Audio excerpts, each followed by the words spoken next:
जितनी दिलचस्प लालू की राजनीतिक यात्रा है, उतनी ही उनकी और राबड़ी देवी की शादी और उसके बाद की कहानी। मीडिया रिपोर्ट्स के अनुसार राबड़ी देवी का परिवार एक संपन्न चौधरी परिवार था, जिसके पास अच्छी खासी जमीन और प्रॉपर्टी थी। वहीं लालू प्रसाद के परिवार की स्थिति उस समय बहुत खराब थी, लेकिन राबड़ी देवी के पिता शिव प्रसाद चौधरी चाहते थे कि उनकी बेटी की शादी किसी पढ़े लिखे लड़के से हो। वे लालू प्रसाद की प्रतिभा से प्रभावित थे। हालांकि उनके भाई शादी के खिलाफ थे। उनका कहना था कि राबड़ी पक्के मकान और तमाम सुख सुविधाओं में पली है और वे लालू के परिवार में एडजस्ट नहीं कर पाएंगी। हालांकि तमाम मुश्किलों के बीच दोनों का रिश्ता तय हुआ। शादी के वक्त लालू की उम्र 25 साल थी, जबकि राबड़ी सिर्फ 14 साल की थी। शादी के 3 साल बाद गौना हुआ।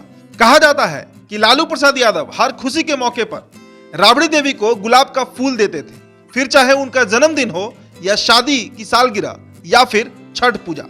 शादी के बाद राबड़ी देवी लालू यादव को ईह कहकर बुलाती थी। ईह का प्रयोग अक्सर बिहारी पत्नियां अपने पतियों के लिए करती हैं। इससे जुड़ा एक दिलचस्प किस्सा शंकरसन ठाकुर की किताब बंधु बिहारी में दिया हुआ है।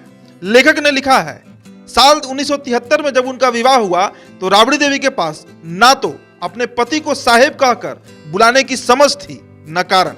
वह 14 साल की ग्रामीण बालिका थी, जिन्हें शायद शब्दों के वजन का ज्ञान तक नहीं था। और उस वक्त लालू यादव साहेब थे भी नहीं। वे पटना पशु चिकित्सा महाविद्यालय के निचले दर्जे के एक कर्मचारी थे, जो सबकी टेबल तक चाय और एक अफसर से दूसरे तक फाइल पहुंचाता था। इसलिए यह शब्द पर्याप्त था। आगे शंकरसन ठाकुर ने लिखा है, 1995 के मध्य में किसी समय विवाह के 22 साल और 9 बच्चों के जन्म के बाद राबड़ी देवी ने लालू यादव को संबोधित करने के अपने तरीके में बदलाव लाने का निश्चय किया। वे उन्हें साहेब कहकर बुलाने लगी। शंकरसन ठाकुर ने लिखा है, लालू पहले मुख्यमंत्री थे जिन्होंने पूरे कार्यकाल के लिए कार्यालय में रहने के बाद दोबारा साल 1995 में सत्ता बनाए रखी। अब उन्हें यह कहने से काम नहीं चलने वाला था। वे अपने घर में एक बेहतर खिताब के अधिकारी थे, इसलिए लालू यादव राबड़ी देवी के लिए साहेब बन गए। आगे दुनिया भी उन्हें इसी नाम से जानने लगी, साहेब, बिहार के साहेब। वे साहेब जिन्होंने बिहार पर 15 साल तक एक छत्र राज किया।